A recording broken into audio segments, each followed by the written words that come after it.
O yung nangyaring rally mga kababayan sa Dumaguete City, nasabi ng mga propagandista ng mga Duterte at maging siya mismo galing sa bibig ni Maudigs na ginigipit sila ng administrasyon ng ating Pangulong BBM. Sinisikil daw ang kanilang karapatan sa libreng pamamahayag. Yung mga aligasyon po pala nila, mga akusasyon, hindi man po totoo, fake news. Katulad mga kababayan ng mismong issue na ginagamit. Nagbabagang mga balita at pagtalakay sa mga isyu na lipunan. Pulsa, opinyon, banat at paglalantad sa katotohanan. Pulsa, what you see is what you get. You decide. Para gatungan po ang mga mamamayang Pilipino, yung defend the flag, defend the Constitution na sinasabi ni Maudig sa kanyang speech, gustong baguhin, i-extend yung term of office ng ating Pangulo at saka Vice Presidente and other officials ng ating gobyerno. Fake news pa, wala pong ganong agenda. So baseless. Pati yung kasi economic provisions lang, ang intention po ng CHATSA, economic CHATSA nga po ang tawag, pati pala po yung pagkuha ng permit, sila yung may problema. Na-interview po ni Tony Velasquez ng ABS-CBN News, tapos ni Carmina, yung mga aligasyon po, gawa-gawa lang po pala nila yun. Balo-bagi, sabi dito sa amin, pasala-sala. Gawa-gawa nila yung kwento. Walang katotohanan yung kanilang mga akusasyon. Sila pala po yung may problema. Willing yung city government na bigyan sila ng permit. Kaya lang po may pandaraya, may deception na ito po mga kababayan, yung sabi dito sa interview ng ABS-CBN, talaga niya, Mr. Maravillas, ang hilig nila na gumawa-gawa ng kwento. Sinabi niyo pa, pagkinggan po natin yung interview sa mayor ng Dumaguete City, si Mayor Rimulyo. Dali lang po. Dahil nga po siya ganun po, ang kinalabasan, hindi po natuloy yung quote-unquote prayer rally, na inorganisa po, na dadaluhan po ni dating Pangulong Duterte. Alamin po natin sa mismo But before ko mga kababayan bigay sa inyo yung full story ng mga balitang yan, click subscribe muna dito sa ating YouTube channel and hit the notification bell para lagi po kayong updated sa mga kaganapan dito sa ating bansa.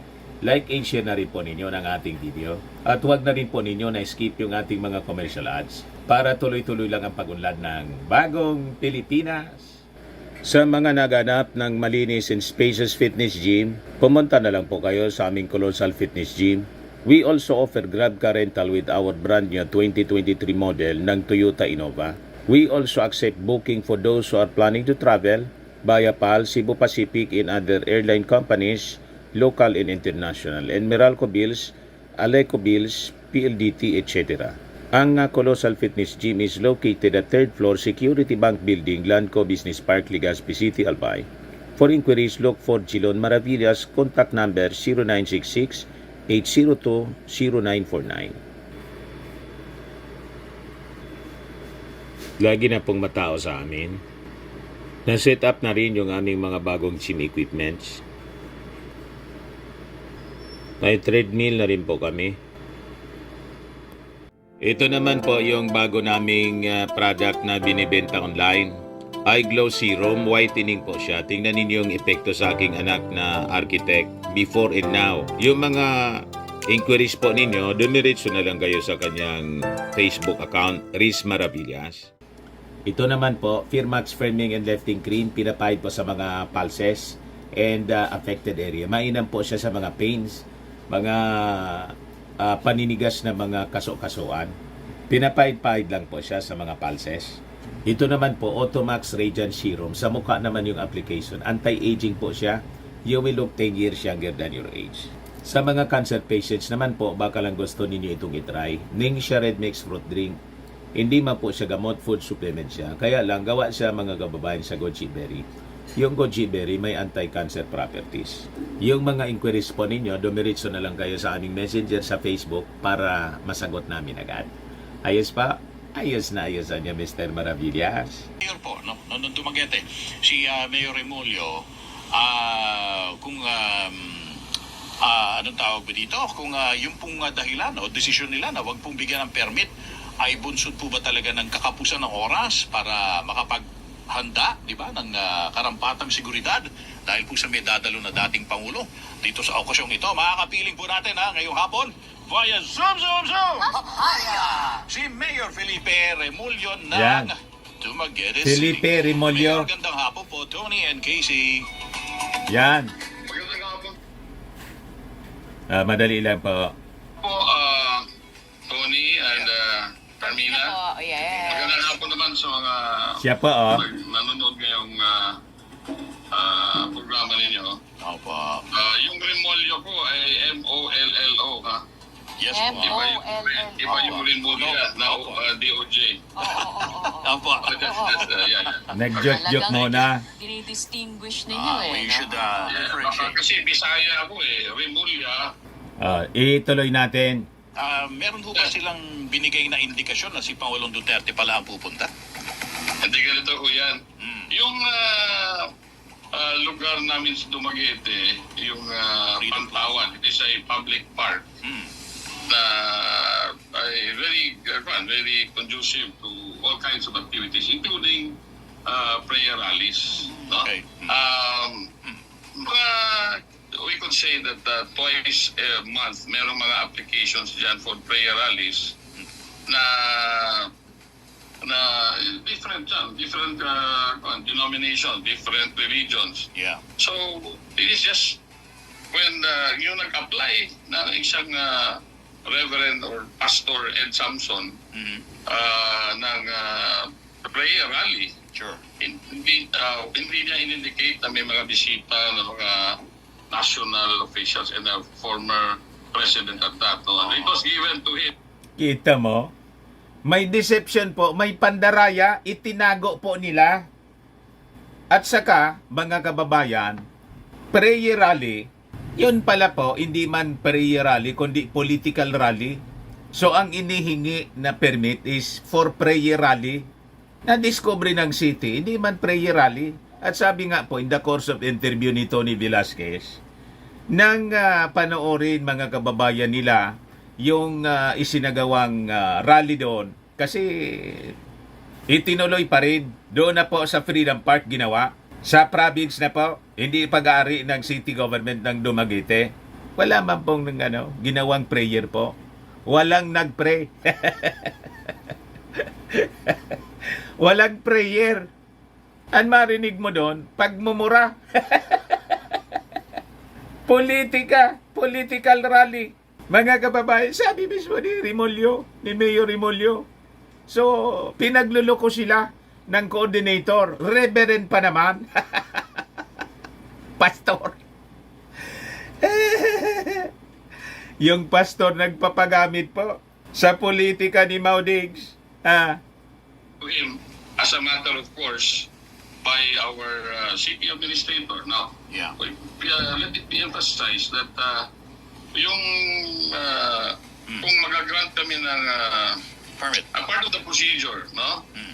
That before na magagrant yung isang permit to rally, specifically in that Pantawan, or it's a new about 2 hectare property in Boulevard, Yeah. dapat kukuha muna yung applicant ng clearance or endorsement from our traffic management office, sa Okay. police, Okay. sa GSO or government sa ROAN, yung mga government office namin in charge of our facilities, tourism, and including yung CDRIMC, office or City Disaster Risk Reduction Management Office, Sige. and our City Health Office. Siyempre, for So, security. when this Kaayusan. Reverend Pastor Ed Samson applied, Ed Samson, yung pastor. meron siyang endorsements sa police and sa traffic. So nabigyan siya ng permit to rally on April 15. Alright. So it was fine, no? Okay na. Until nung 4 days before the rally on May 7, meron ng ibang tao na sumulat sa Chief of Police Oh. na humihingi na siya ng PNP security kasi yung may mga bisita na mga national officials, former, is including President Duterte. Ang minention nila doon, first, President Duterte, Mayor Baste Duterte, si former Secretary Roque, former Secretary Vic Rodriguez, and this Attorney Glenn Chong. Aha, okay. So, on that basis, yung Chief of Police namin, on May 3 sa hapon, that's a Friday, Yeah. mula sa akin, Mayor, itong sitwasyon, no? Kailangan natin reinforcement or augmentation sa ating So tandaan ninyo mga kababayan na yung una isang pastor, Pastor Samson, humingi ng permit for prayer rally.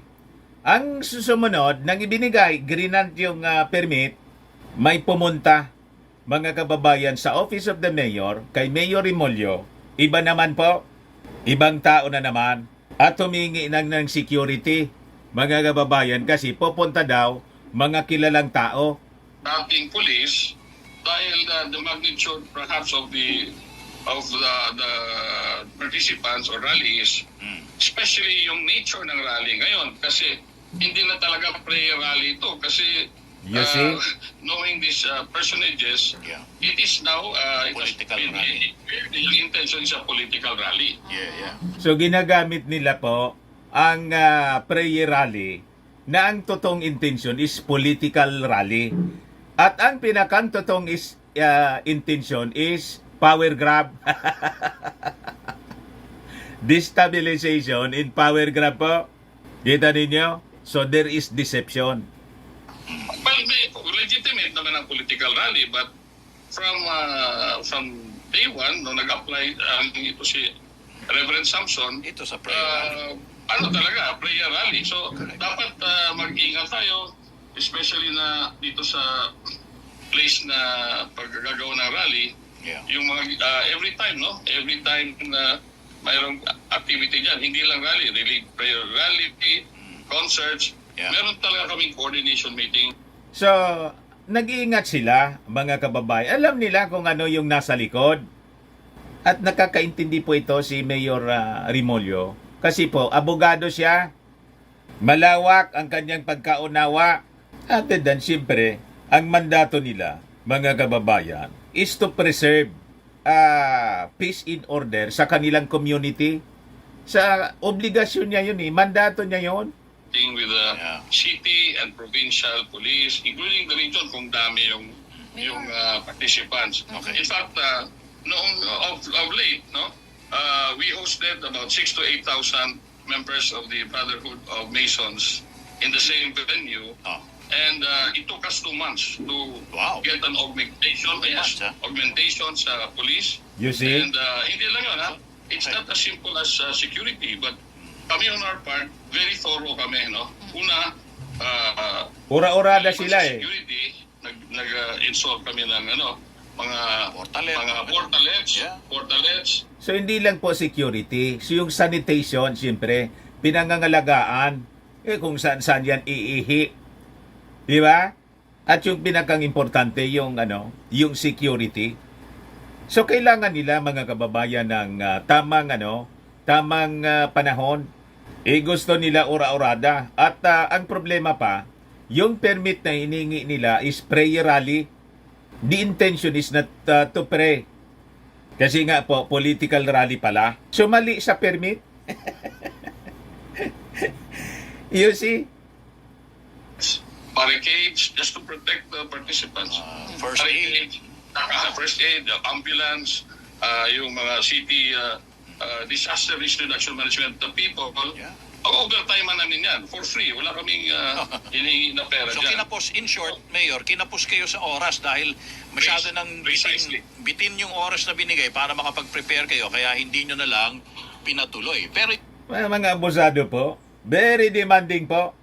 Very unreasonable sila. Tapos binanatan mga kababayan at tinuturo na yung ating Pangulong Bongbong Marcos na siyang sumisikil sa kanilang karapatan ng malayang pamamahayag. Sila po yung may problema. Tuloy natin yung interview para maintindihan ninyo kung paano sila paano nila kayo niloloko. Pero yung permit na unang in-issue, binawi nyo na lang. Ganun po ba? Precisely. Because hindi lang yun, ha? Yeah. What is very alarming was that yung sabi ko sa city administrator ko, na could you please talk to that yung unang tao na nag-apply Samson. kasi si Ed Samson, Reverend, ito naman ang sumulat sa pulis, ibang tao, Oo. si Ben Villa. What's the Ben relation Villa between na. Ben Villa ngayon and this Reverend. Ed Samson? Oh. And what Yung alarmed una, us is Reverend that Ed Samson. Ed Samson informed my city administrator na he is no longer part of the group. Yung unang humingi ng permit for a prayer rally, nag-inform na hindi na siya parte ng grupo. Humingi ka ng permit, in-approve. Pagkatapos, nang ma-approve, sasabihin mo, hindi na niya ako parte niyang grupong yan. Tapos, may nag-coordinate ng ibang tao. Di ba po may deception, mga kababayan? That will sponsor the activity. Oo. Ano ba? So, umaatras siya. Oo. He started to distance himself. Dinistance sa yung sarili niya. Clearly, I mean, and I spoke to the guy myself. Oh. Sinabi niya, meron kaming internal issues dito na kumalas kami sa grupo. Oh. And I am no longer responsible. Oh. So, ang importante nun, yung permit, nabigay namin kay Reverend Samson. Yeah. Kita So, sabi niyo? ko, first of all, sabi ko, as a lawyer, sabi ko, well, ikaw mismo, magiging mo, walang functus officio, in other words, na useless na yung permit binigay ko sa iyo Yeah. kasi amatras ka na dyan. Correct. So, to be technical about it, kanselahin ko yung permit mo and then entertain this new guy. Kaya po binawi pala. Kasi yung humingi ng permit for a prayer rally, umatras na. So, ang may problema po, yung organizer mismo. Sila. Malamang parte ng kanilang strategy para po kung may mangyari, libre sila sa pananagutan. Yung responsibility and accountability po. Nakita ninyo yung deception na ginagawa po nila? New guy. Now, so this new guy, on Saturday, the following day, nag-text sila sa akin na, can we meet with you, Mayor? So, Saturday, I obliged them. Aha. Ibita ko sila sa City Hall. And four of them, sinabi nila, pinakonfirm ko, is it true that this Reverend Samson is no longer part of your group? Kumalas na sa activity. Yes, Mayor. Tinanggal namin siya with two others. Tinanggal, ha? So sabi ko, Kita ninyo? what's important, what's vital, and in this kind of rallies, we want to know who is the focal person. Point person. Aha. Communication, sino yung responsible namin, kung ano mangyari, kung gaano kalaki yung grupo nyo, ilang tao, etc. Mayor, pasensya na po pero Yes, you please. know how they're spinning this, right? They're saying Yes, I know. the decision was political on your part. Na I know, but I will answer that. I will answer go that. ahead. So if it's not political, or tell us why it was not political. Okay, yan lang. The facts are very important. So the facts are, so yung second group, sinabi ko, could you please, are you willing to apply a permit in your names? Una. Sige, process natin. Okay? Now, what can you say now? Sabi ko, what can you say now about your application for security reinforcement to secure sila ang nag-apply, the new group was the one who applied for this guy, Ben Villa, applied for police assistance. Sabi ko, if you were the mayor, what will you do?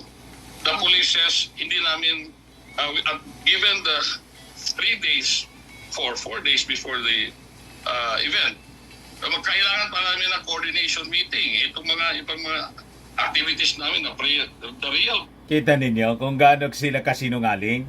Ang sinisisi nila, mga kababayan, yung national government, mismo yung ating Pangulong Bongbong Marcos. Kasi daw ginigipit yung kanilang pagtitipon, malayang pamamahayag. Sila pala yung may problema po. Kung bakit nangyari yung ganon.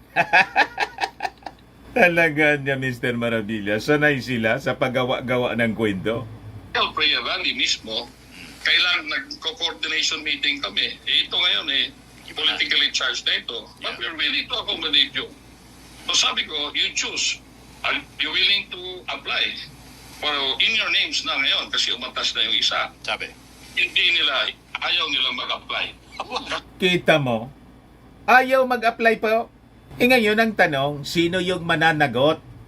Kasi yung pangalawa na pumunta sa kanilang opisina, ayaw nang mag-apply. Para po, dapat specific na yung purpose. Di ba? If it is prayer rally, prayer rally. If it is a political rally, naka-indicate dapat doon, it's a political rally.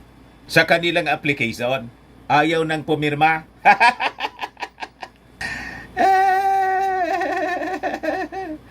Booking kayo ngayon. Kasi they will inherit now the Responsibility. Sabi ko sa inyo, special power of attorney ninyo na itong grantee namin ng permit, ipapasa namin sa inyo. Oh. Wala. Working already as a lawyer now, no? And also as a mayor. Oo. Sabi niya, hindi kami a-apply. Kami dyan, kukunin namin yung permit na ibigay nyo doon sa isa. Ay, ganun. Pasala-sala po.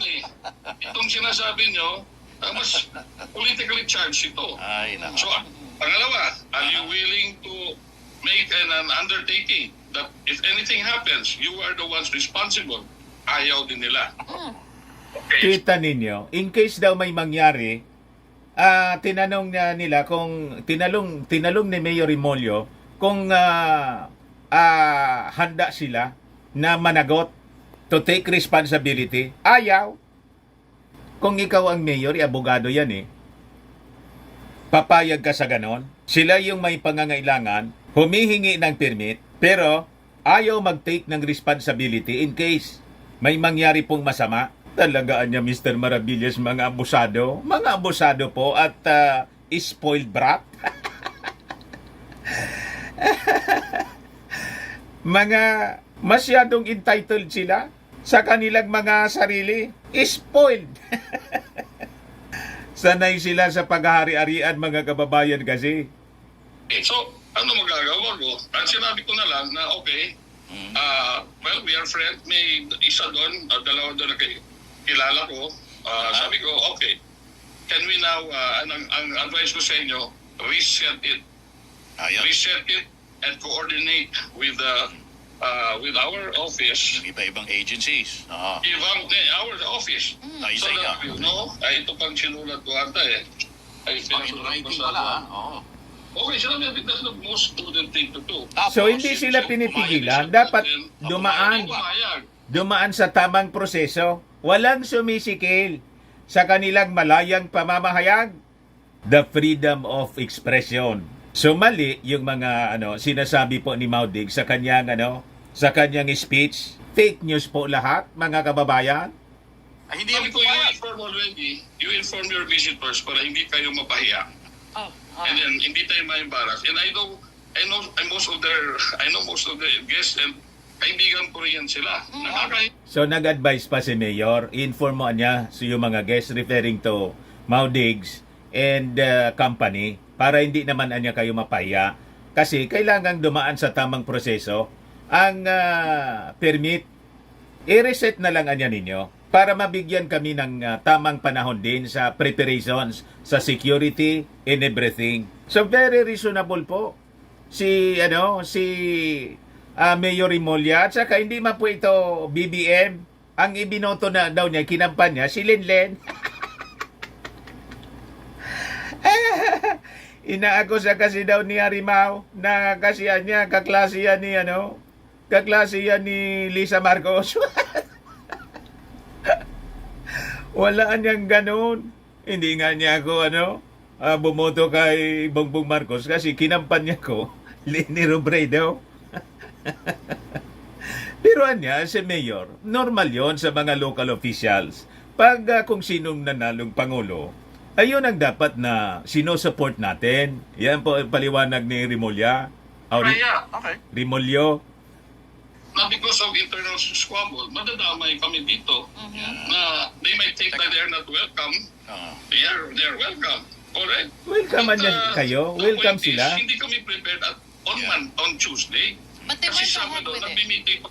Come on. Natuloy po ba? Hindi lang prepared kasi sila yung may gawa ng problema.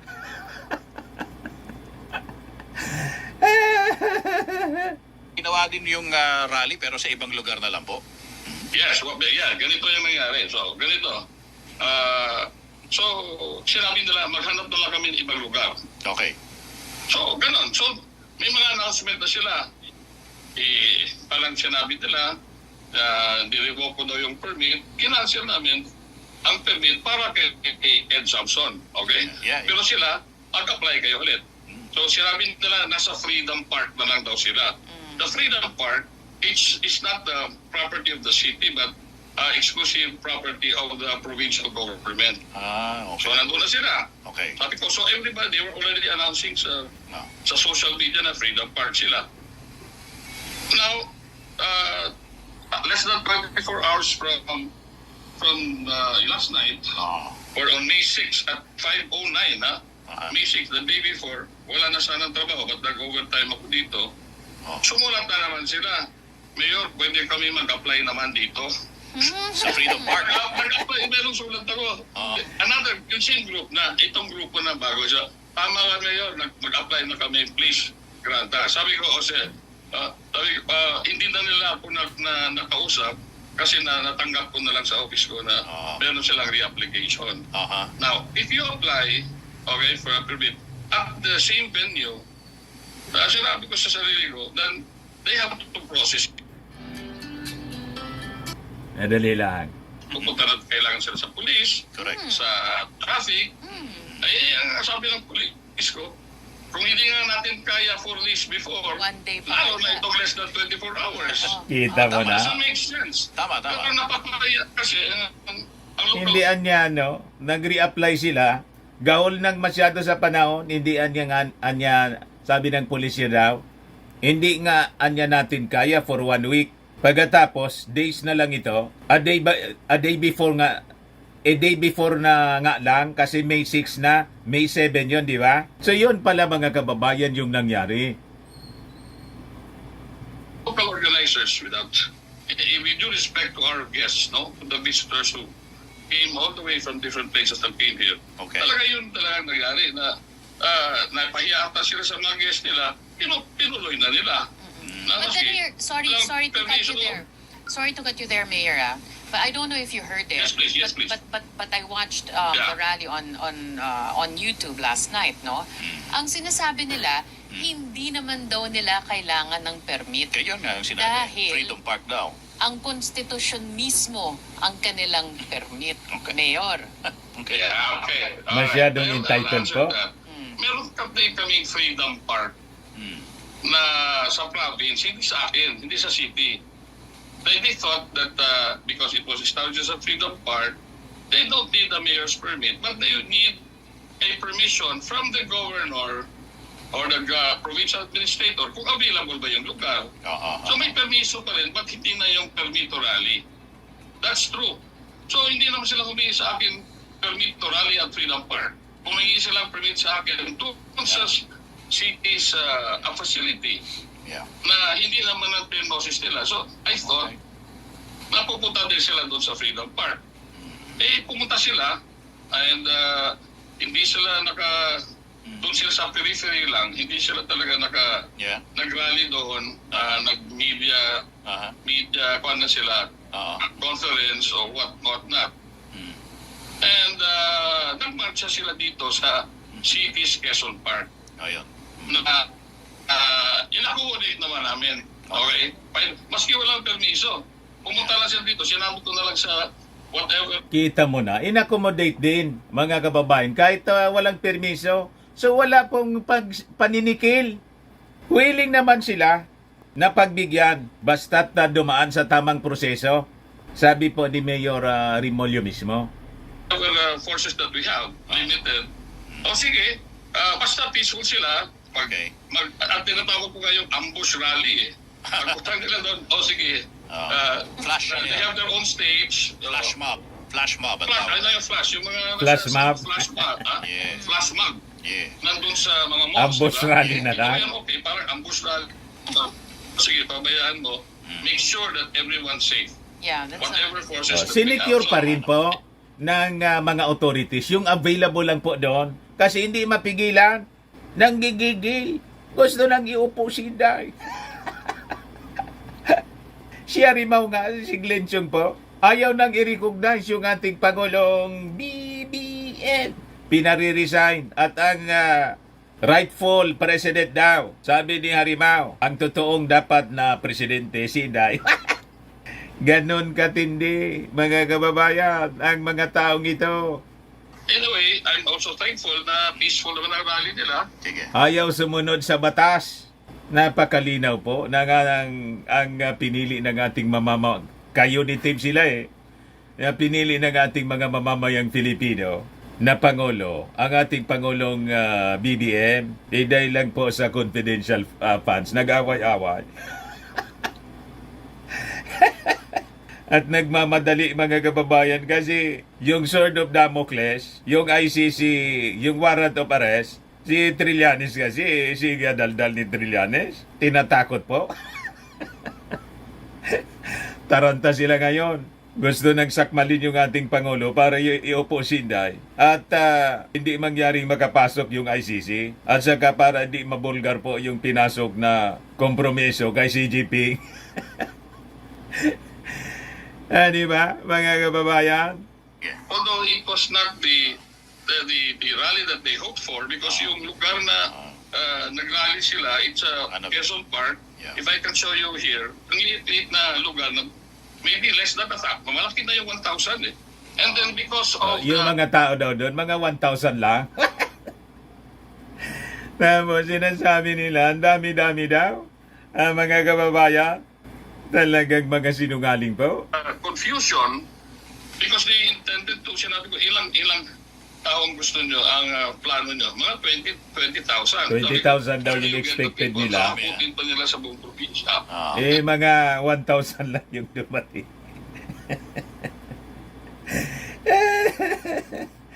$1,000 na lang po ang naniniwala sa inyo. And then, as of 5 o'clock in the afternoon, they had no definitive place. So, mas na yung iba na taga ibang lugar. Mayor. Confused po yung mga tao. Kung saan pupunta po, disorganized. Mismong utak ni Digong, disorganized. Di mo maintindihan yung speech kung saan napupunta yung sinasabi po. Gusto sanang sumama. Mayor, Sumali. pasensya na po, Kaya ha? sinabi ko, if you had listened to me, Yeah. yes, Pasensya na po because we already run out of time. Yun. Diretso natin yung last part ng sinabi niya kasi inaakusa siya ni kaklase ni Lisa. Ni Harimaw, kaya ganun yung nangyari. freedom of expression, but there are limits to that. Yung permiso sa mga lugar, you cannot just rally in front to block the street or government property. Dapat may kuwan, no? Merong Tama. order. Now, the political twist is this, no? Ang kaibigan ko yan si Secretary Harry Roque. Si Harry Roque ba? Kasi si Mayor Rebollo, classmate ni First Lady yan. Kaya malamang merong influence. Totoo po ba yan? May for thinking about... Totoo po ba yan? Classmate kayo ni First Lady? yeah. Grabe nga. For thinking. Ako, kung kailan pa naman napuputol-putol pa. Naputol yung signal. Mayor! Sabi ko sa taong bayan na although classmate First Lady ito, maski kaklase ko yung First Lady, for the record, I campaigned and vigorously and voted for Lenny Len-len po. Robredo. Kaya sabi ko, hindi ko pwede yung sasabihan na kahit kung kaklase ko yung First Lady, mapupressure ako. Saka sa law school, although kaibigan kami, hindi ako nangongopya sa kanya. Wala akong butang na law sa law school. I became a lawyer. Okay. And You I see? take my hats off to the First Lady. He respects my political positioning, Opo. opinion. So yung insinuation po, yung akusasyon ni Harry Mau, baseless po? Even during the elections, we became friends. And up to now, we're still friends. Okay. Despite Sige.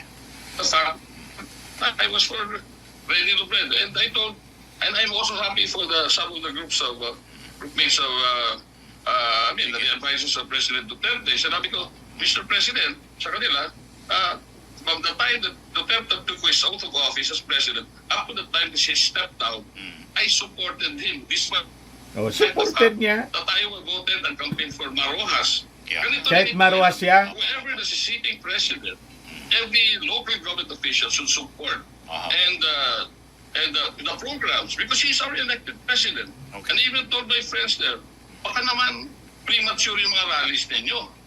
Kasi you were given 6 years, ito Baka niya premature man yung mga political rally ninyo. Kasi yung ating Pangulo, 2 years pa lang. Di ba? So, bigyan niya natin muna ng pagkakataon na makapaglingkod, maipakita niya yung kanyang intensyon na maganda naman para sa ating bansa. 2 taon lang si President Bongbong. Bigyan natin ng chance to perform or not to perform, Okay. whichever it is. Opo. Then you start blathering, you start, your political exercise, but, si President Duterte, sinuportahan ko yan. Opo. I may not agree to all his programs, but I never said resign Duterte. And it's clear here that Tama. in the videos, yung mga tao nga Yun ang sinisigaw nila. meron mga placards, resign Bongbong eh. Opo. Paano ito maging political? And paano ito maging prayer rally? I'm sorry. And minomonitor ko yung program. Yeah. I never saw a speaker who prayed. Nagdasal. Opo. Opo. May Prayer rally niya, minonitor ko, wala man ni isa niya na nakita ko, narinig akong nagdasal. Hindi nga po siya prayer rally, kundi murahan rally and destabilization rally po. Yan ang tawag ko sa kanya kasi yun naman talaga po ang katotohanan yan. Ginagamit lang po yung prayer rally sa kanilang political ambition and plan to power grab para po iluklok si Inday. Sakto po sa mga statement ni dating Senador Trillanes. At yung Senado po, ang kumpasan niya niyan galing kay Digo. Yung kay Senador Botas. Ayan man lang po mga kababayan para malinaw natin yung mga kwento. Kasi massive po yung fake news nila at mga black propaganda. Yan yung narrative ng mga DDS vloggers. Pa-victim po sila. Nagbiktima po sa kanila yung sarili nila. Biniktima nila yung sarili nila. Wala pong kinalaman yung ating Pangulong Bongbong. Walang paninikil po sa kanila. Kahit yun sa Bustos, sa Bulacan, ayaw ng may-ari. Nagipag-secret deal yung caretaker. Hindi man siya autorisado. Gusto ipagamit yung property para sa distab rally. Galit na galit yung may-ari. Inutusan yung abogado. Pinakordonan po. Humingi ng saklolo sa mga pulis. Unauthorized sila doon. Trespassing sila. Tama? Sabay turo ni Maudig sa ating Pangulong Bongbong. Hindi man po pinapatulan kasi epekto ng fentanyl. At grabing pagnanasa po sa posisyon. Ayan man lang po. Ako po si Dante Maravillas. Bye-bye. God bless.